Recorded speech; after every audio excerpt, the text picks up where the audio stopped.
Perempuan sialan ini berani-beraninya mengundang ibunya lagi ke rumahku. Begitu pintu depan terbuka, saya melihat besan saya sedang menjambak rambut anak perempuan saya dan menampar pipinya dengan keras. Di sofa tak jauh dari mereka, menantu laki-laki saya hanya duduk sambil menatap layar ponselnya dan bergumam, "Ma, udah dong. Kenapa lagi sih?" Hari itu, saya datang ke rumah anak saya untuk mengantarkan lauk pauk rumahan. Namun, karena menyadari kacamata saya tertinggal, saya kembali lagi ke unit apartemennya dan justru dihadapkan pada kebenaran kelam yang telah disembunyikan selama 3 tahun. Saat itulah, asisten pribadi menantu saya, yang berdiri di sebelah saya angkat bicara dengan suara bergetar.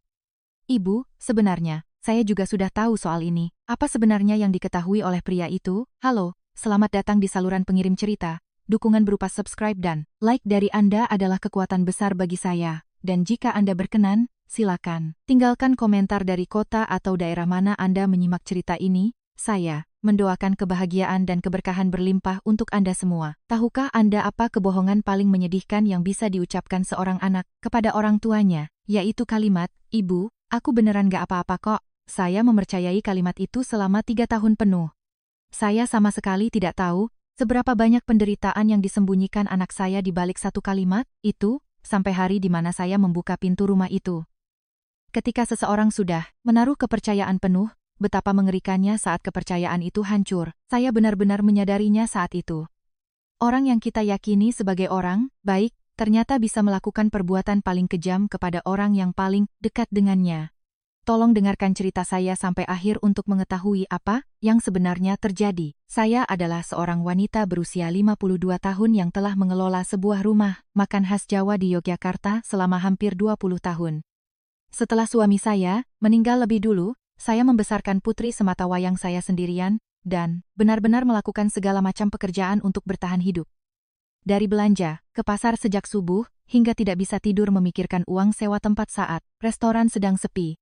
Karena pekerjaan di rumah makan sangat melelahkan, saya selalu merasa bersalah karena tidak bisa memberikan perhatian penuh kepada putri saya, Sari. Tapi syukurlah, Sari tumbuh menjadi anak yang mandiri. Dia pintar, ramah, dan selalu dipuji oleh orang-orang di sekitarnya. Guru-gurunya di sekolah bahkan sering bercerita bahwa jika ada pertengkaran di antara teman-temannya, Sari selalu menjadi penengah.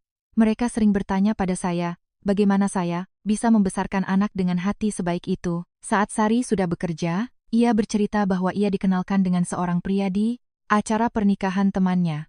Namanya Bima. Pekerjaannya adalah direktur perencanaan di sebuah grup perusahaan makanan besar Nusantara. Karena ibunya adalah presiden direktur grup tersebut, Bima sudah dipersiapkan sebagai penerus dan bekerja di level eksekutif sejak muda. Awalnya saya tidak berharap banyak, namun setelah beberapa kali bertemu, putri saya bercerita, "Bu, orangnya baik banget. Setiap pagi dia selalu kirim pesan mengucapkan selamat bekerja, dan kalau aku lembur, dia rela jemput ke depan kantor. Kayaknya kalau aku menghabiskan sisa hidupku sama dia, aku bakal bahagia." Mendengar anak saya berbicara seperti itu, diam-diam saya mulai menaruh harapan. Suatu kali, Sari menunjukkan foto di ponselnya. Foto saat hujan deras di mana pacarnya itu berlari tanpa payung hanya untuk memayungi anak saya. Melihat Bima yang kebasahan kuyup tapi tetap tersenyum lebar, hati saya pun merasa lega. Apalagi, teman-teman kantor Sari juga sering memuji pacarnya. "Pacarmu perhatian banget, sih, tiap kali nelpon, suaranya aja kedengaran lembut banget." Setelah berpacaran hampir setahun, mereka mulai membicarakan pernikahan, dan akhirnya tibalah hari pertemuan keluarga. Di hari itu, saya pertama kali bertemu dengan calon besan saya. Namanya Ibu Ratna. Begitu melihatnya, kesan pertama yang saya dapatkan adalah ia wanita yang sangat anggun, keibuan, dan bijaksana. Ia mengenakan kebaya elegan, dan bahkan sebelum duduk, ia langsung menggenggam kedua tangan saya erat-erat. Ibu tidak tahu betapa senangnya saya bisa mendapatkan menantu seperti Sari. Saya tidak punya anak perempuan, jadi saya selalu mendambakannya. Sekarang menantu saya bisa menjadi seperti anak perempuan saya sendiri. Saya akan menyayanginya seperti putri kandung, ibu tidak perlu khawatir. Mendengar kata-katanya, mata saya berkaca-kaca karena terharu. Kemudian, beliau mengeluarkan sebuah kotak berbalut kain batik tulis yang sangat indah dari tasnya dan menyerahkannya kepada saya. "Ini bukan apa-apa, tapi ini minuman herbal premium sarang burung walet. Ibu pasti lelah mengelola rumah makan, sesekali minumlah ini untuk menjaga kesehatan. Dan ini, untuk Sari, Saya ingin memberikan sedikit tanda kasih sayang untuk calon menantu saya. Saat kotaknya dibuka, ternyata di dalamnya terdapat sekotak perhiasan emas. Saya belum pernah melihat orang yang begitu perhatian pada pertemuan pertama. Sepulangnya ke restoran, saya tak henti-hentinya memamerkan hal ini kepada pelanggan setia. Saya, ibunya Bima itu benar-benar luar biasa. Hatinya sangat mulia, puji saya, berkali-kali. Memikirkan putri saya yang tumbuh tanpa sosok ayah kini bisa mendapatkan kasih sayang seorang ibu mertua seperti itu, hati saya benar-benar tenang. Terlebih lagi, Ibu Ratna cukup dikenal di kalangan pengusaha makanan di Jakarta. Reputasinya sangat baik karena sering berdonasi dan aktif dalam kegiatan amal. Jika bertanya kepada orang-orang di sekitarnya, semua akan setuju, Ibu Presdir Ratna itu orangnya sangat baik. Setiap bulan puasa, beliau membagikan sembako untuk panti asuhan, dan tahun lalu beliau menyumbangkan AC untuk panti jompo. Bahkan di musim gugur tahun itu, ada artikel di koran yang menyebutkan bahwa Ibu Ratna menerima penghargaan sebagai tokoh ibu teladan dan peduli sosial karena baktinya yang luar biasa kepada masyarakat dan keluarganya.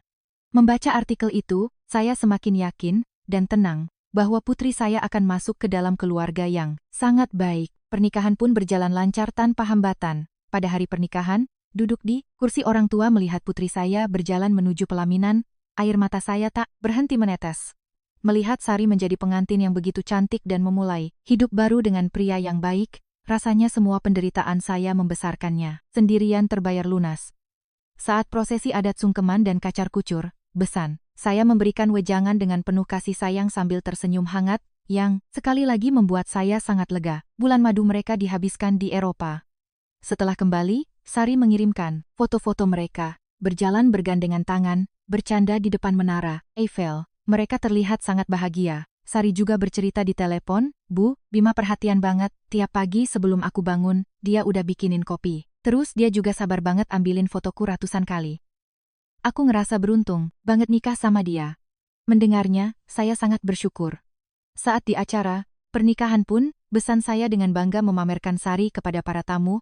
"Menantu saya cantik sekali, kan? Saya benar-benar beruntung," pujinya. Sampai saat itu, saya benar-benar yakin putri saya telah menerima anugerah pernikahan yang luar biasa. Namun, beberapa hari setelah mereka pulang bulan madu, besan saya menelepon. "Besan, akhir-akhir ini saya merasa sangat kesepian tinggal sendirian. Anak-anak baru menikah memang bagusnya tinggal berdua. Tapi bagaimana kalau kita tinggal bersama saja? Saya jamin tidak akan membuat Sari merasa tidak nyaman. Urusan rumah tangga biar saya yang urus, dibantu Art." Sari cukup fokus saja sama pekerjaannya di kantor.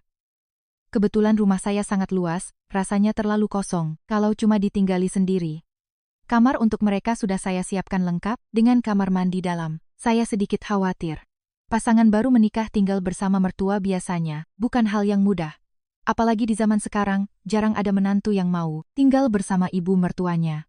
Jadi saya bertanya hati-hati pada Sari. "Sari, apa kamu yakin mau tinggal sama mertua? Kalian kan baru nikah, harusnya butuh waktu berdua."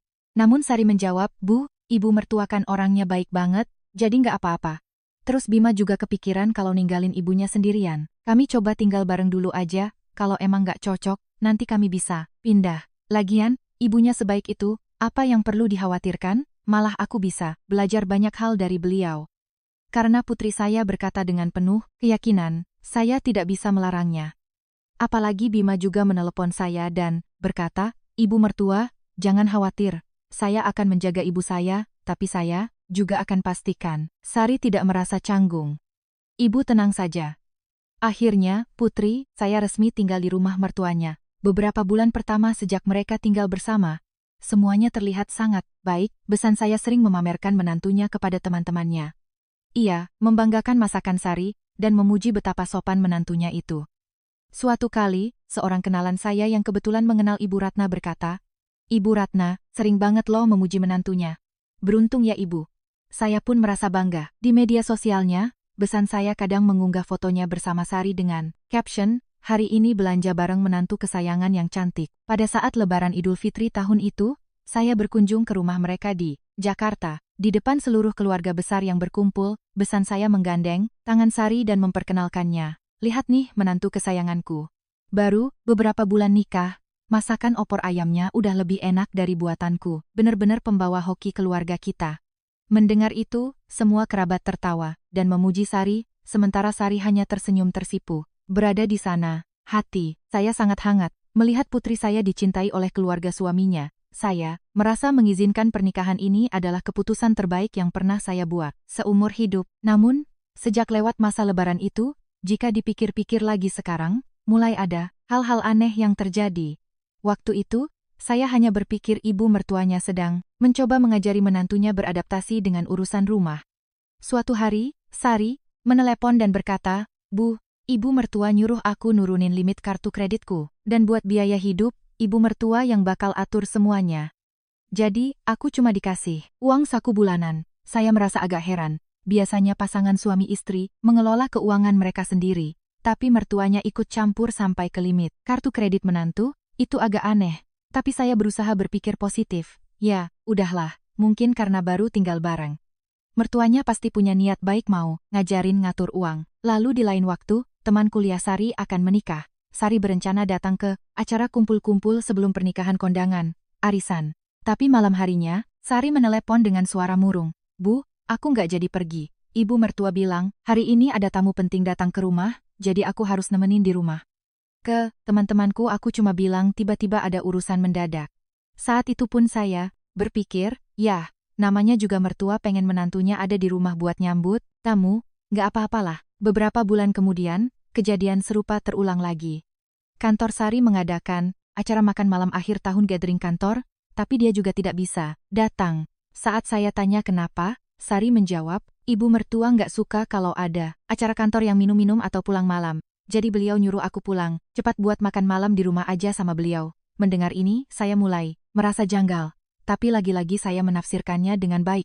Mungkin, mertuanya sangat protektif dan sayang padanya. Sekali dua kali mungkin wajar, pikir saya.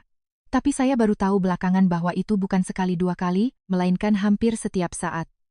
Acara reuni teman, makan malam kantor, ulang tahun, sahabat. Bahkan saat saya ingin bertemu dengannya pun, ibu mertuanya selalu punya alasan untuk melarangnya.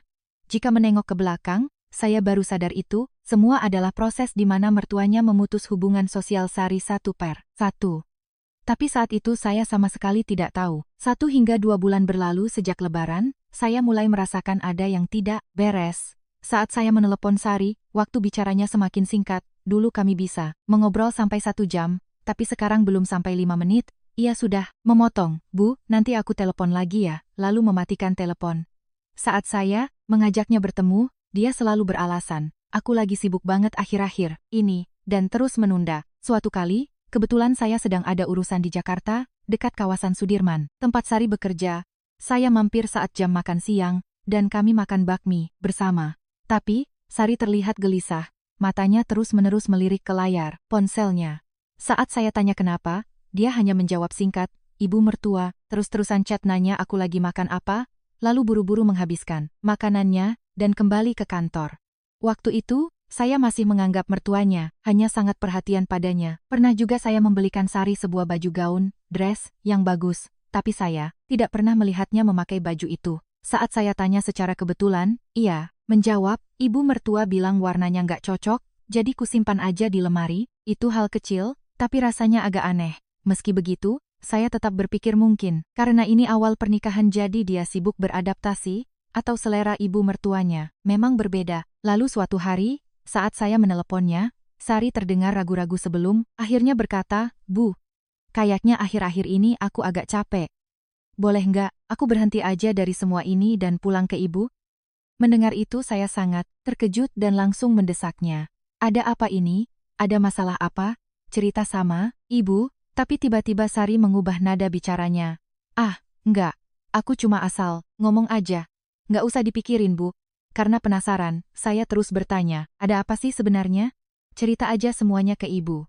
Apa ada masalah sama ibu, mertuamu?" Tiba-tiba Sari marah dan meninggikan suaranya. "Ibu kenapa sih? Nyalah-nyalahin ibu mertuaku? Ibu mertuaku tuh baik banget sama aku. Kalau ibu ngomong gitu, aku jadi sedih tahu. Jangan ngomong gitu lagi." Saya sangat bingung dan terkejut. Saya tidak mengerti apa salah saya, dan kenapa anak saya tiba-tiba sangat sensitif. Biasanya dia selalu sabar mendengarkan omongan saya, tapi kali ini reaksinya begitu tajam. Saya mencoba sekali lagi. "Loh, ibu kan cuma khawatir. Kenapa kamu marah? Beneran gak ada apa-apa, kan? Bu, tolong, biarin aku sendiri. Aku ini udah dewasa. Aku bisa ngurus hidupku sendiri. Ibu, gak usah terlalu khawatir. Sari langsung mematikan telepon. Sejak hari itu, hubungan kami merenggang selama beberapa hari. Saya juga punya harga diri, jadi saya tidak menghubunginya duluan. Tapi keadaan itu berlangsung sampai lebih dari sebulan. Selama sebulan itu, setiap malam saya memegang ponsel, ragu apakah harus menelepon atau tidak. Bahkan saat melayani pelanggan, di rumah makan, pikiran saya hanya tertuju pada anak saya. Malam hari saya sulit tidur. Tidak ada orang tua yang bisa menang melawan anaknya. Akhirnya saya yang menghubunginya lebih dulu. Sari, ibu mau masak lauk pauk kesukaanmu dan bawa ke Jakarta. Kita ketemu dan ngobrol ya. Sari sempat diam agak lama sebelum, akhirnya dengan enggan menjawab iya. Setelah menentukan tanggal, saya memasak banyak lauk rumahan kering tempe, rendang, dan ayam ungkep lalu pergi ke apartemennya. Rumah tempat Putri dan besan saya tinggal adalah sebuah penthouse super mewah di kawasan elit Jakarta, yang digabung dari 2 unit apartemen di lantai paling atas. Saat saya memencet bel, Sari membukakan pintu. Begitu melihatnya, saya terkejut bukan main. Wajahnya terlihat sangat tirus dan pucat. Badannya kurus kering, dan ekspresinya sangat murung. Di bawah matanya ada lingkaran hitam yang sangat pekat dan bibirnya terlihat pecah-pecah. Jantung saya serasa mencelus, namun saat saya hendak melangkah masuk, tiba-tiba Sari menahan tangan saya dan berkata, "Bu, maaf ya, mendingan ibu pulang aja hari ini. Bentar lagi ibu mertua pulang, rasanya kurang enak. Nanti aku yang cari waktu buat jenguk ibu." Hati saya sangat hancur. Saya sudah jauh-jauh dari Jogja bawa makanan, tapi diusir di depan pintu. Saya mencoba memohon. "Sebentar aja kan gak apa-apa, ibu cuma mau lihat wajahmu. Minum teh sebentar aja." Terus ibu langsung pulang. Tapi Sari terus melirik ke arah jam dinding dengan gelisah. "Bu, maaf banget, beneran gak bisa hari ini. Nanti kita ketemu lagi yang lebih lama ya Bu." Suara Sari sangat tegas, namun sedikit bergetar, saking takutnya akan bertengkar lagi. Saya akhirnya hanya menyerahkan rantang makanan dan berbalik pergi. "Ya, udah, ibu pulang ya, kamu jangan lupa makan." Setelah berpamitan, saya turun naik lift dan keluar dari gerbang apartemen. Saat sedang menunggu taksi di lobi luar, saya merogoh tas dan terkejut. Kacamata baca, saya tidak ada. Mata saya sudah rabun dekat, tanpa kacamata, saya tidak bisa membaca layar HP atau melihat tulisan dengan jelas. Sepertinya kacamata itu tertinggal di atas meja makan saat saya memberikan rantang tadi. Terpaksa, saya harus kembali ke atas. Saya tidak menelepon Sari karena takut dia melarang saya naik. Saya pikir saya akan masuk diam-diam, mengambil kacamata, dan langsung turun. Saat masuk kembali ke lobi apartemen untuk menunggu lift, seorang pemuda mendekati saya. Wajahnya tidak asing. Dia adalah staf dari kantor menantu saya, yang pernah saya temui beberapa kali. Namanya Dimas, dia adalah asisten pribadi Bima, yang saat pernikahan dulu juga sibuk membantu mengurus ini itu. "Loh, ibu. Mertuanya Pak Direktur. Ibu di sini rupanya," sapa Dimas ramah. Saya membalas sapaannya. Iya, Mas Dimas. Mas ngapain ke sini?" "Ah, ada dokumen Bapak yang tertinggal. Ini dokumen penting untuk meeting, jadi saya harus buru-buru mengantarnya."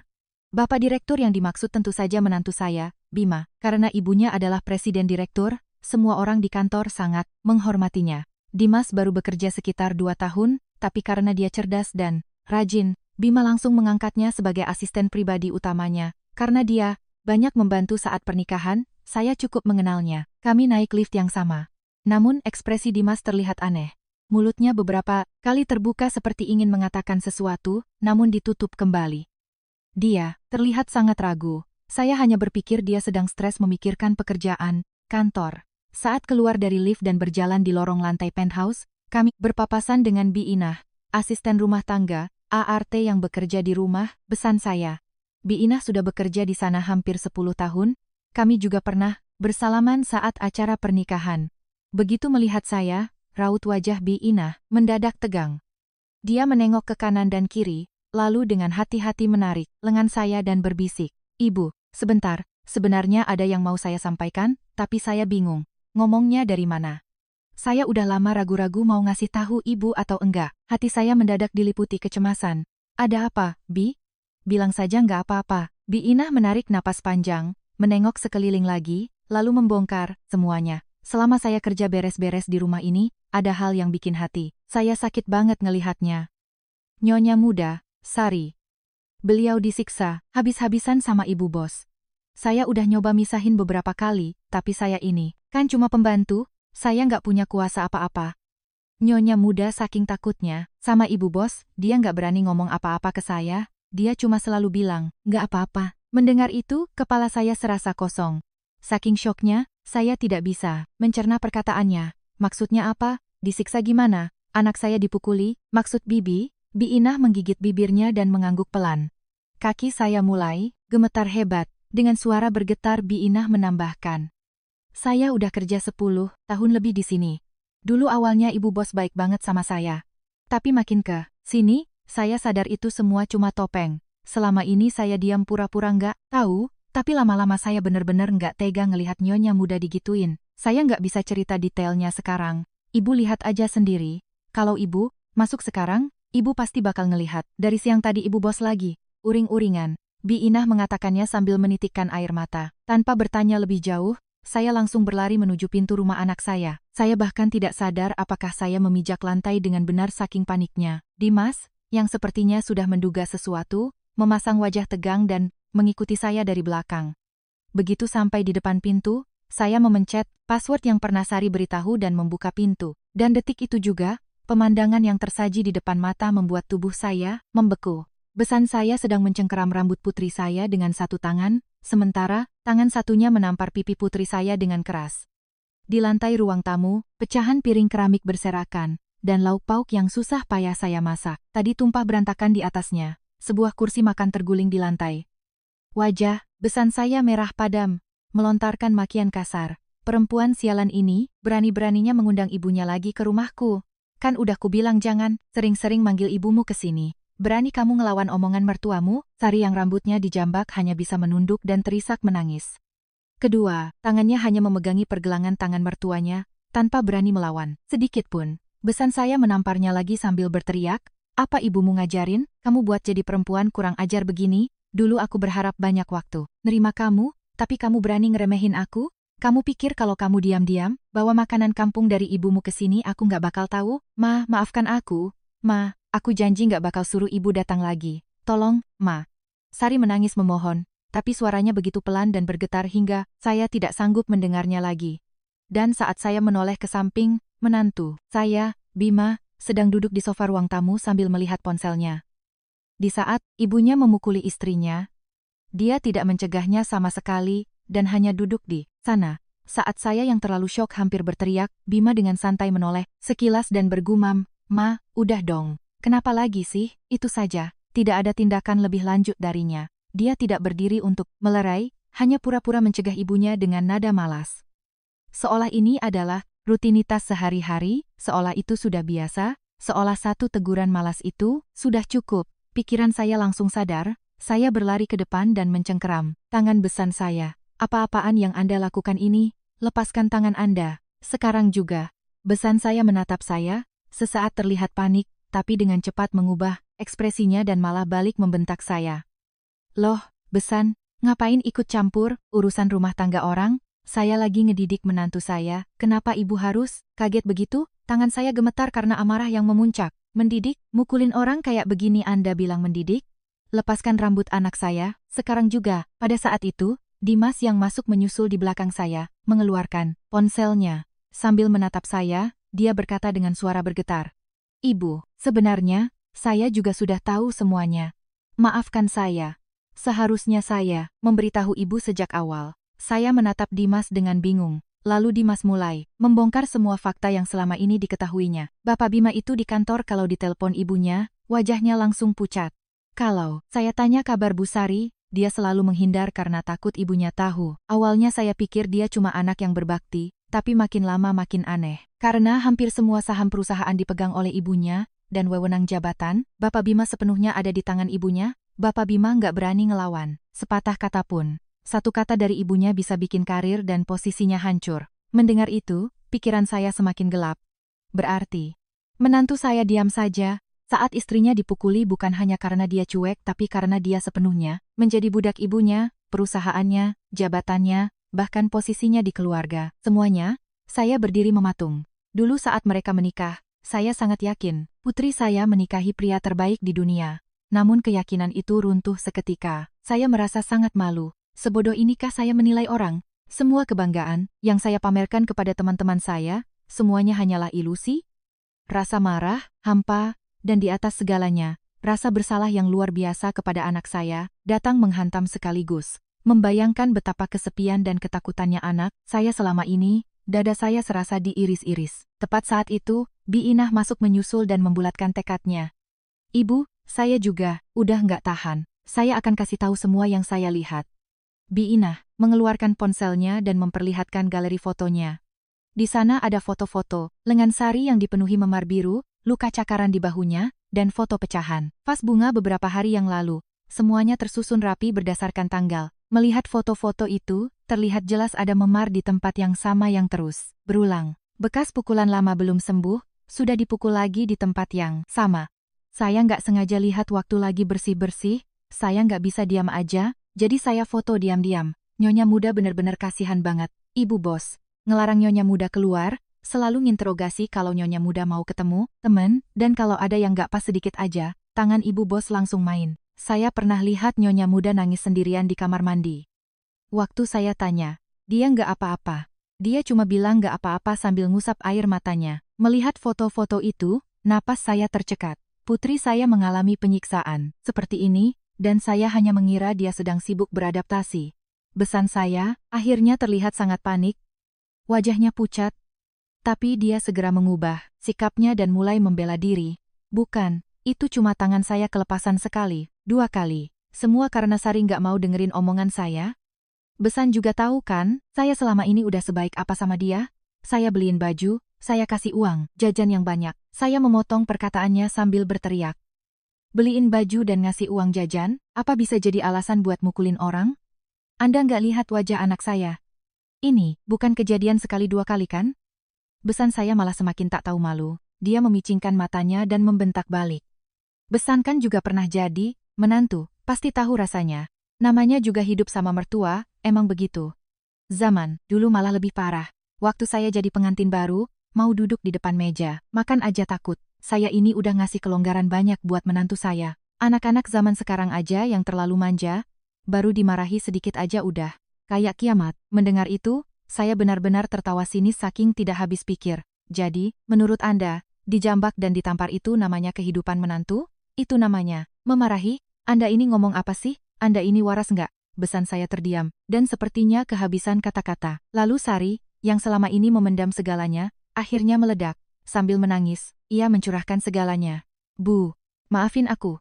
Harusnya aku bilang dari awal, ibu mertua emang awalnya baik banget. Tapi setelah sebulan 2 bulan kita tinggal bareng, beliau berubah total. Awalnya cuma ngomel-ngomel, bilang rumah kurang bersih, masakanku keasinan. Tapi suatu hari, waktu aku lagi cuci piring, dan gak sengaja mecahin mangkok, ibu mertua tiba-tiba mukul punggungku kencang banget. Aku kaget banget dan nangis, tapi malamnya beliau minta maaf, katanya, beliau gak sengaja, katanya gak bakal ngulangin lagi. Waktu itu aku mikir, oh mungkin karena aku yang salah mecahin barang, jadi ya udahlah. Sari mengambil napas sejenak, lalu melanjutkan. Tapi habis itu makin sering, ada hal kecil yang gak beliau suka, beliau langsung teriak, dan lama-lama, mulai main tangan. Pernah waktu aku bilang mau keluar ketemu teman, ibu mertua, marah besar dan ngedorong kepalaku ke tembok. Kepalaku sampai benjol dan aku harus pakai topi berhari-hari.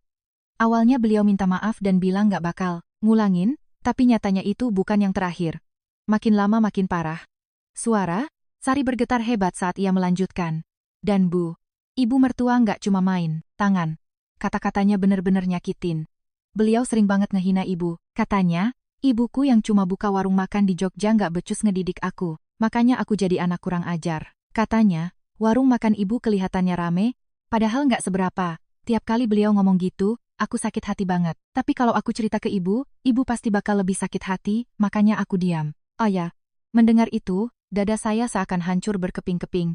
Putri saya bukan hanya dipukuli, tapi juga mendengar ibunya dihina, dan ia menyembunyikan semua itu dari saya.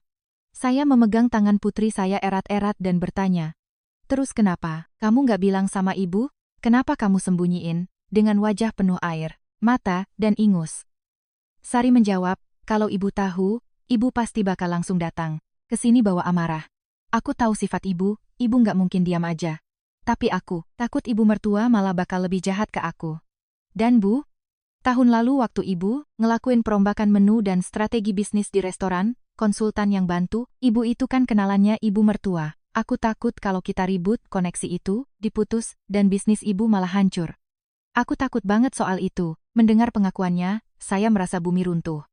Tahun lalu saya memang sedikit mengubah menu dan sistem rumah makan dengan bantuan konsultan, dan itu adalah rekomendasi dari Ibu Ratna. Ternyata putri saya memikirkan hal itu demi melindungi saya. Dia rela dipukuli demi mengkhawatirkan nasib rumah makan saya. Rasanya kaki saya lemas, saya hampir jatuh terduduk. Anak bodoh, apa pedulinya? Ibu sama rumah makan itu, kamu jauh lebih penting. Kenapa kamu mikul beban? Seberat ini sendirian, saya memeluk putri saya dan kami menangis bersama. Lalu tiba-tiba Bima, seolah baru sadar dari lamunannya, menyela, "Ibu mertua, saya minta maaf, seharusnya saya lebih memperhatikan." Mendengar itu, darah saya mendidih. Seharusnya lebih memperhatikan, kamu duduk tepat di sebelahnya, dan cuma nonton. Istrimu dipukulin dan kamu cuma bilang lebih memperhatikan, kamu harusnya bertindak misahin mereka. Bima menundukkan kepalanya dan bergumam, pelan, saya juga nggak punya hak buat ngelawan ibu saya. Posisi saya, di kantor. Saya tertawa sinis. Oh, jadi demi ngamanin posisimu di kantor, kamu numbalin istrimu? Laki-laki macam apa kamu ini? Saat itu, Bi Inah mengungkapkan satu fakta yang lebih mengejutkan. Ibu, sebenarnya Nyonya Mudasari bukan yang pertama. Istri anak pertama ibu bos, kakak ipar Bima, juga ngalamin nasib yang sama. Beliau nggak tahan dan akhirnya kabur, lalu minta cerai. Saya kerja di sini waktu kejadian itu, jadi saya tahu semuanya. Ibu bos dulu juga sering nyambak rambut dan nampar mantan menantunya itu. Pikiran saya kembali gelap. Berarti ini bukan yang pertama, melainkan pola yang terus berulang. Setelah menghancurkan satu wanita, dia mencari menantu baru untuk mengulangi perbuatannya. Saya langsung bertanya pada Bi Inah. Kenapa ibu, bos sampai sekejam itu pada menantunya? Padahal awalnya dia terlihat seperti orang yang sangat baik. Bi Inah menghela napas panjang dan menjawab hati-hati. Saya dengar, ibu bos waktu muda dulu disiksa habis-habisan sama ibu mertuanya. Beliau sering dipukuli. Waktu lagi mabuk, beliau pernah cerita soal itu. Katanya, karena dendamnya begitu besar, beliau pernah janji nggak bakal jadi mertua kayak gitu. Tapi aneh ya Bu, orangnya. Pada akhirnya dia malah ngelakuin hal yang sama persis kayak yang dilakuin mertuanya dulu ke menantunya. Seolah-olah menganggap penyiksaan itu adalah hal yang wajar. Mendengar itu, perasaan saya campur aduk. Tentu saja itu bukan alasan yang membenarkan, tapi saya merasa sedikit miris. Meski begitu, itu tidak berarti apa yang dialami putri saya bisa dimaafkan. Saya tanamkan hal itu kuat-kuat di dalam hati. Saya segera meminta nomor telepon mantan menantu itu kepada Bi Inah. Beberapa hari kemudian, kami berhasil menghubunginya dan sepakat bertemu di sebuah kafe. Saat menunggu di kafe, seorang wanita berusia akhir 30-an masuk. Rambutnya dipotong pendek, wajahnya tanpa makeup, tatapannya terlihat tegar, namun menyimpan luka yang dalam. Begitu duduk, Mbak Rini mantan menantu itu menghela napas panjang dan mulai bercerita. Dulu saya juga mikir ibu mertua saya itu orang yang sangat baik. Semua orang di lingkungan pergaulan juga muji beliau. Tapi setelah kami tinggal bareng, beliau berubah 180 derajat. Mungkin ibu udah dengar cerita yang sama, tapi saya juga sering dijambak dan ditampar. Bahkan, waktu saya lagi hamil, beliau pernah nendang perut saya. Waktu itu rasanya saya mau mati, tapi nggak ada satupun orang yang mau nolong saya. Tangan saya gemetar hebat mendengar ceritanya sampai harus meletakkan cangkir kopi. Ya, Tuhan. Lalu bagaimana dengan bayinya? Wanita itu terdiam sejenak lalu, menjawab pelan. Untungnya bayi saya selamat, tapi setelah kejadian itu, mental saya hancur lebur. Nggak lama setelah melahirkan, saya mutusin buat cerai. Waktu itu keluarga saya sempat ngelarang, nyuruh saya sabar demi anak. Tapi saya benar-benar nggak bisa nahan lagi. Tapi kenapa waktu itu Mbak nggak lapor polisi? Tanya saya. Saya mau lapor, tapi buktinya kurang. Terus keluarga mantan suami saya nyewa pengacara mahal, buat neken saya. Saya ketakutan. Akhirnya saya cuma bisa cerai dan lari dari sana. Harta gono gini pun nyaris nggak dapat. Waktu itu, seandainya aja ada satu orang yang belain saya, mungkin ceritanya bakal beda. Wanita itu mengusap air, matanya yang menetes, lalu mengeluarkan sebuah amplop coklat dari tasnya. Ini, rekam medis dan foto-foto bukti kekerasan waktu itu. Selama ini saya nggak punya keberanian buat nunjukin ini ke siapa-siapa dan cuma saya simpan. Tapi dengar di Rumah itu kejadian lagi hal yang sama, saya nggak bisa diam aja. Saya kasih semua bukti yang saya punya. Tolong, kali ini ibu harus pastiin dia dapat hukuman yang setimpal. Saya dulu gagal, tapi saya harap anak ibu bisa berjuang sampai akhir. Melihat isi amplop itu surat keterangan visum dari rumah sakit dan foto-foto, luka memar di lengan dan kaki yang tersusun rapi berdasarkan tanggal saya. Terdiam cukup lama. Sungguh mengerikan melihat bagaimana hidup seseorang bisa dihancurkan seperti ini, dan hal itu ternyata terus berulang. Saat berpisah, saya menggenggam tangan Mbak Rini erat-erat. Terima kasih banyak atas keberanian Mbak. Kali ini saya pastikan dia akan menanggung akibatnya. Mbak Rini mengangguk sambil menahan tangis. Perjalanan pulang hari itu, saya menanamkan dalam hati bahwa agar diamnya satu orang tidak menjadi penderitaan bagi orang berikutnya, harus ada seseorang yang berjuang sampai akhir. Saya lalu menelepon Dimas, sang sekretaris. Karena dia adalah saksi langsung hari itu, saya ingin memastikan apakah dia mau bersaksi sampai akhir. Mas Dimas, saya sedang menyiapkan bukti untuk melaporkan ini ke jalur hukum. Mas Dimas mau bantu kami, kan? Dimas terdiam sebentar sebelum menjawab dengan tegas. Iya, Bu. Saya juga udah nggak bisa pura-pura nggak tahu lagi. Saya akan bantu Ibu sampai akhir. Mendengar jawabannya, hati saya merasa sedikit lebih tenang.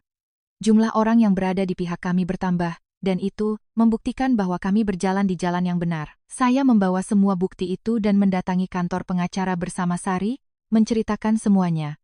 Pengacara memeriksa dokumen, kesaksian Biinah, Dimas, dan bukti dari mantan istri Bima.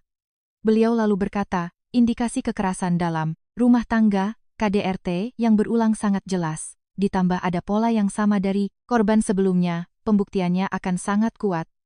Mengingat kekerasan ini dilakukan oleh mertua secara terus-menerus, kita bisa menuntut hukuman pidana, sekaligus gugatan perdata untuk ganti rugi, dan kita juga bisa menuntut pertanggungjawaban suami atas pembiarannya. Sari dengan wajah tegang bertanya, apakah suami saya juga bisa dihukum? Kan, yang mukul ibu mertua. Pengacara mengangguk.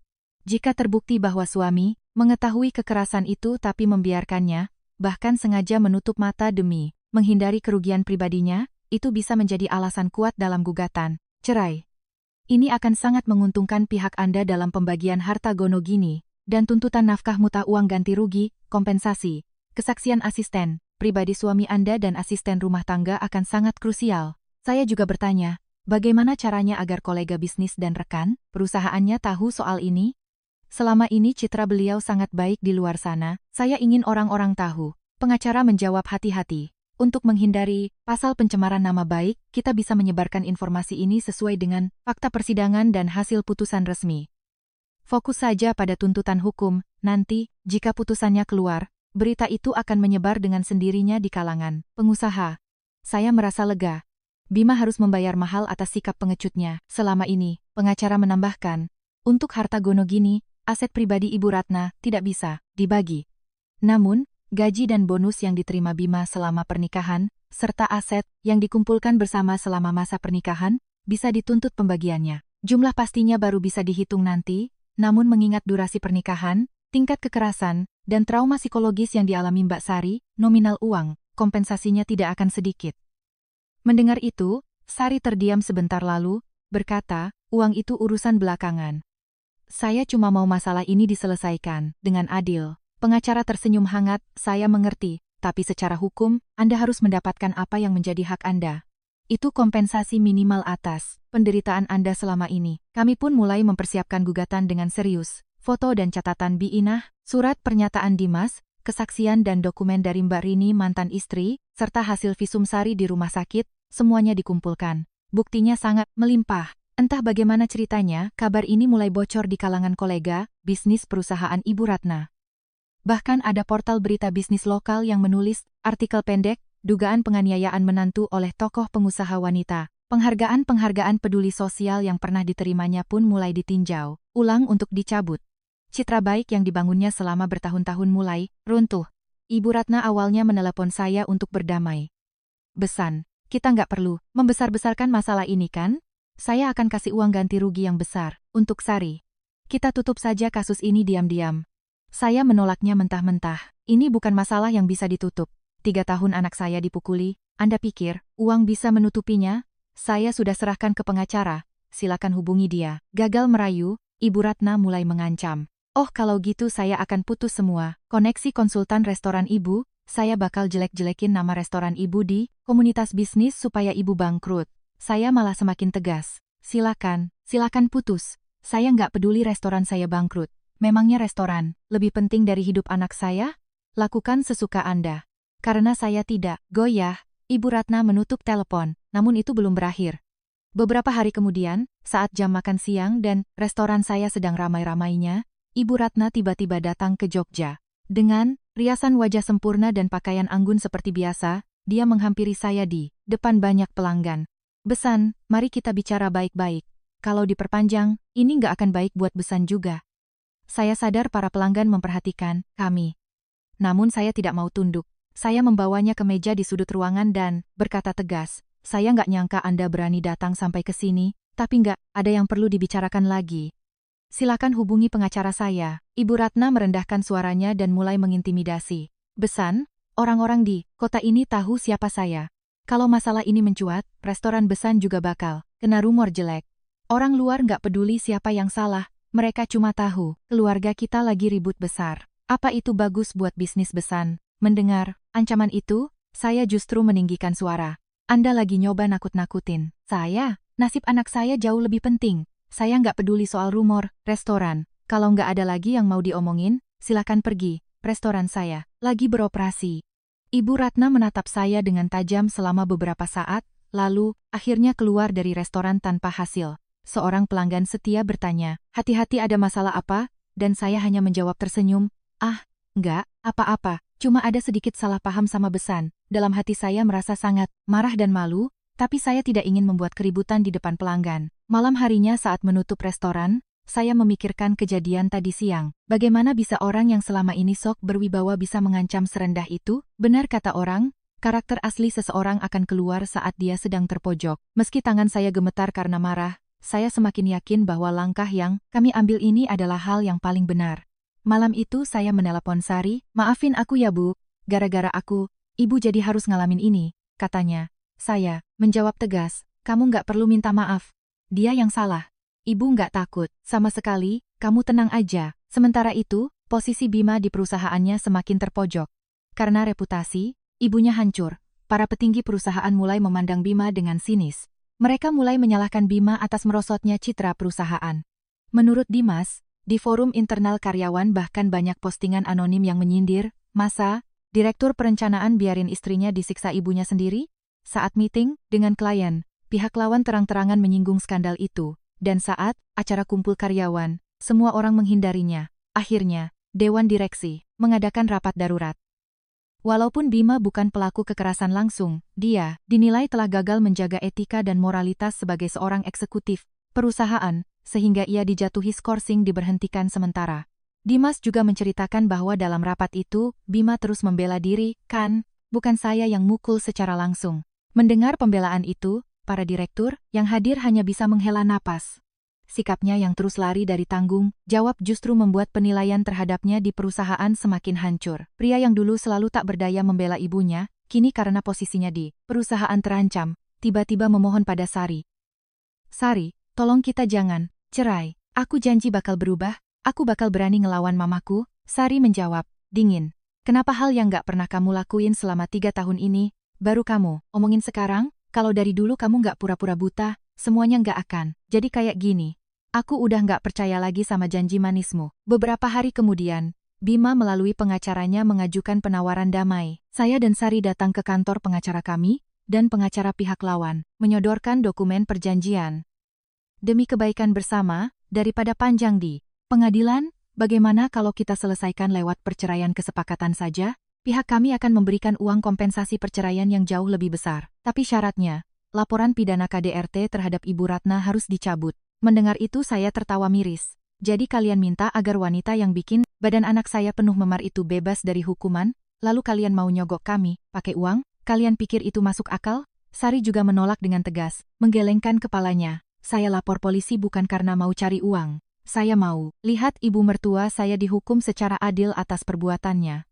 Biar nggak ada lagi korban lain setelah saya nolak tawaran damai ini. Pengacara Bima terus merayu, kami paham perasaan ibu, tapi kalau sidang terus berjalan, kesehatan, mental ibu juga bakal terkuras. Apalagi kalau sampai banding, waktunya bakal lama. Kami akan naikkan nominal uangnya. Tapi Sari tetap teguh. Berapapun uang yang kalian kasih, keputusan saya nggak berubah. Ibu mertua saya harus dihukum secara hukum atas apa yang dia lakuin. Buat saya itu jauh lebih penting daripada uang. Saya menimpali, anak saya sudah memutuskan, jangan coba-coba merayu lagi. Kami akan bertarung sampai akhir.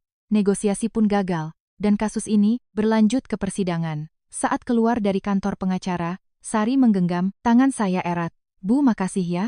Makasih udah belain aku sampai akhir. Hati saya sangat terharu. Beban berat yang selama ini dipikul putri saya sendirian, kini bisa kami bagi bersama. Di persidangan, fakta pembiaran yang dilakukan Bima terbukti dengan sangat jelas. Pada sidang pertama, Sari duduk di kursi saksi dan menceritakan semua yang dialaminya dengan tenang. Ibu mertua awalnya sangat baik di tahun pertama. Namun setelah itu makian dan kekerasan fisik mulai terjadi, dan makin lama makin parah. Suami saya tahu semua kejadian itu, tapi dia sama sekali tidak pernah berusaha menghentikannya. Saat Sari bersaksi, Ibu Ratna di kursi terdakwa terus menggelengkan kepalanya mencoba menyangkal, tapi hakim menegurnya dan tidak memberikannya izin berbicara. Selanjutnya, Bi Inah maju sebagai saksi dan membeberkan semua foto serta kejadian yang dilihatnya dengan rinci. Dengan suara bergetar Bi Inah berkata, saya kerja di sana lebih dari 10 tahun. Saya nggak nyangka bakal duduk di sini, buat bersaksi. Tapi saya nggak bisa pura-pura buta lagi. Semua yang dialami, Nyonya Muda Sari selama ini, akan saya ceritakan sesuai dengan apa yang saya lihat dan dengar. Kesaksian Bi Inah yang tenang namun tegas membuat seluruh ruang sidang terdiam ngeri. Lalu Dimas bersaksi, menjelaskan bagaimana kultur perusahaan dan betapa Bima sangat tunduk layaknya boneka di hadapan ibunya, serta membeberkan secara spesifik apa saja yang terjadi. Terakhir, pengacara, kami menyerahkan dokumen dari Mbak Rini, mantan istri, yang membuktikan bahwa Ibu Ratna adalah pelaku KDRT berantai. Pengacara meringkas kesimpulannya, terdakwa bukan hanya melakukan kekerasan spontan sekali dua kali, tapi memiliki rekam jejak melakukan penyiksaan yang sama terhadap mantan menantu sebelumnya. Ini membuktikan bahwa kekerasan ini adalah kejahatan yang terencana dan berulang. Terungkapnya penyiksaan sepihak yang dilakukan oleh seorang ibu mertua kepada menantunya membuat suasana pengadilan menjadi kelam. Pengacara Ibu Ratna mencoba menyanggah beberapa kali, namun karena bukti yang disajikan sangat tak terbantahkan, bantahan mereka tidak ada gunanya. Tiba-tiba, Ibu Ratna berdiri dari kursinya dan berteriak marah. Memangnya saya salah apa sama menantu saya? Harusnya dia bersyukur, saya izinkan dia masuk ke keluarga kaya raya. Keluarga, level bawah saya terima masuk, tapi dia malah nggak tahu diri. Hakim langsung mengetuk palu dan memerintahkan Ibu Ratna untuk duduk diam, namun dia tetap emosi dan menunjuk-nunjuk pengacaranya sambil mengomel. Melihat perilaku Ibu Ratna di pengadilan, hati saya justru semakin mantap. Melihatnya tidak sedikit pun mengakui kesalahan, saya yakin bahwa menuntutnya secara hukum sampai habis adalah langkah yang paling tepat. Hingga akhirnya pada sidang putusan, suara ketukan palu hakim bergema di ruang sidang.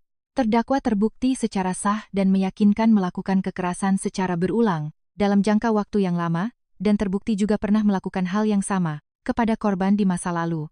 Selain itu, suami penggugat yang menyadari adanya kekerasan namun membiarkannya demi alasan posisi sosial dan ekonomi, turut dinyatakan bersalah, sehingga hal ini akan dipertimbangkan dalam penetapan harta, gonogini dan uang mutah. Kepada terdakwa, sesuai dengan Undang-Undang KDRT, dijatuhkan hukuman pidana penjara, dan karena adanya risiko pengulangan tindak pidana, pengadilan menerbitkan perintah perlindungan, larangan mendekat, restraining order. Mendengar putusan itu, putri saya menundukkan kepala dan menghembuskan napas lega yang panjang.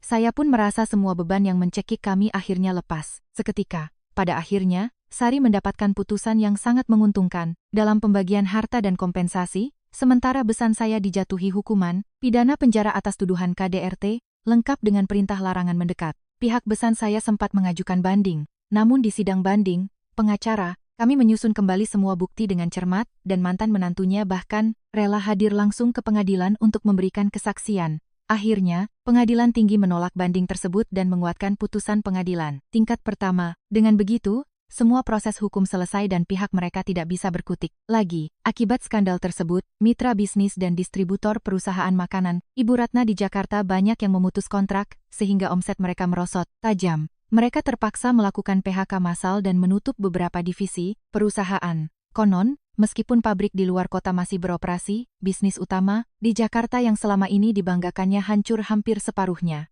Bima kembali bekerja setelah masa skorsingnya habis, tapi dia tidak lagi dianggap sebagai pewaris perusahaan. Dia kehilangan hak bicaranya di rapat direksi, dan akhirnya dimutasi menjadi manajer gudang logistik kecil di luar kota. Pria yang dulunya dipuja-puja sebagai anak presiden direktur, kini dibuang ke posisi yang tidak dipedulikan oleh siapapun di perusahaannya. Saya tidak tahu bagaimana nasibnya di sana sekarang, dan saya juga merasa tidak perlu tahu lagi. Setelah semua ini berakhir, saya membawa Sari pulang ke rumah saya di Yogyakarta. Suatu malam saat kami makan malam bersama, saya mengungkapkan apa yang selama ini mengganjal di hati saya. Sari, ibu benar-benar minta maaf. Ibu, nggak nyadar kamu menderita selama itu. Waktu telepon kita jadi makin singkat, waktu kamu selalu nunda-nunda diajak ketemuan, harusnya ibu curiga dan maksa, kamu cerita. Ibu terlalu bodoh dan kurang peka. Mendengar itu, Sari menggenggam. Tangan saya erat. Ibu nggak bodoh. Aku yang terlalu rapi nyembunyiinnya. Aku takut ibu khawatir, aku takut warung makan ibu kena imbasnya, karena aku takut, makanya aku terus bohong bilang aku nggak apa-apa. Ibu nggak salah sama sekali. Mendengar perkataannya, pertahanan saya jebol dan saya memeluknya sambil menangis terseduh-seduh. Baru saat itulah, saya benar-benar menyadari bahwa putri saya melewati semua siksaan neraka itu sendirian, hanya untuk melindungi saya. Menyadari bahwa seorang anak bisa mengorbankan dirinya sebegitu jauh, agar orang tuanya tidak khawatir, membuat hati saya sangat sakit sekaligus dipenuhi rasa bersalah. Setelah lama berpelukan dan menangis, saya mengusap punggung putri saya dan berjanji, mulai sekarang, apapun yang terjadi, saya tidak akan menunggu. Anak saya membuka mulut lebih dulu, dan saya tidak akan pernah mengabaikan sekecil apapun perubahan dalam dirinya. Mulai sekarang, ibu janji kita bakal hidup bahagia. Ibu bakal bayar lunas semua penderitaanmu. Ibu bakal tunjukin kalau kita bisa bahagia. Sari mengangguk dalam pelukanku dan tersenyum tipis. Sejak hari itu, Sari rutin menjalani konseling psikologi dan pelan-pelan senyum. Cerianya mulai kembali. Awal pertama kali ke psikolog, dia sangat ketakutan, sampai saya harus mengantarnya ke depan ruang praktik. Tapi setiap selesai sesi, konseling, wajahnya terlihat jauh lebih rileks, dan hari demi hari, tawanya semakin sering terdengar. Baru-baru ini, dia mulai sering membantu melayani pelanggan di rumah makan. Melihatnya menyapa pembeli dengan senyum manis, hati saya merasa sangat damai. Ada seorang pelanggan tetap yang memuji, "Duh, putrinya cantik dan ramah banget. Kok baru kelihatan bantuin sekarang sih, Bu?" Mendengar itu, Sari tersipu malu tapi tersenyum cerah, dan dalam hati saya, bersyukur, syukurlah. Anakku beneran udah mulai sembuh. Terkadang, duduk makan berdua di malam hari, sambil ngobrol dan tertawa membahas hal-hal sepele, terasa lebih berharga dari apapun.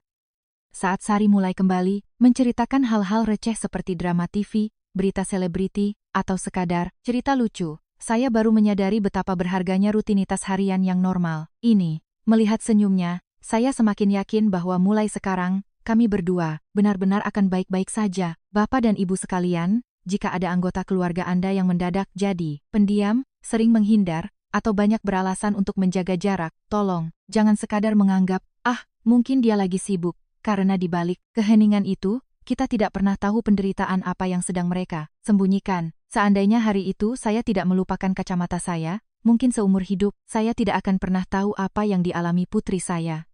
Membayangkannya saja, membuat bulu kuduk saya merinding. Seandainya hari itu saya langsung naik taksi, pulang. Putri saya pasti sampai detik ini masih terjebak di neraka itu, menahan segalanya sendirian. Melalui kejadian ini, saya belajar dengan sangat menyakitkan betapa banyaknya hal yang disembunyikan seorang anak agar orang tuanya tidak khawatir. Jadi, saya mohon kepada Anda semua, jangan pernah meremehkan sinyal kecil berupa perubahan sikap dari keluarga Anda. Obrolan, telepon yang semakin singkat, janji temu yang terus ditunda, atau reaksi marah yang tiba-tiba menjadi sangat sensitif. Bisa jadi itu semua adalah lambaian tangan terakhir dari mereka yang sedang memohon pertolongan.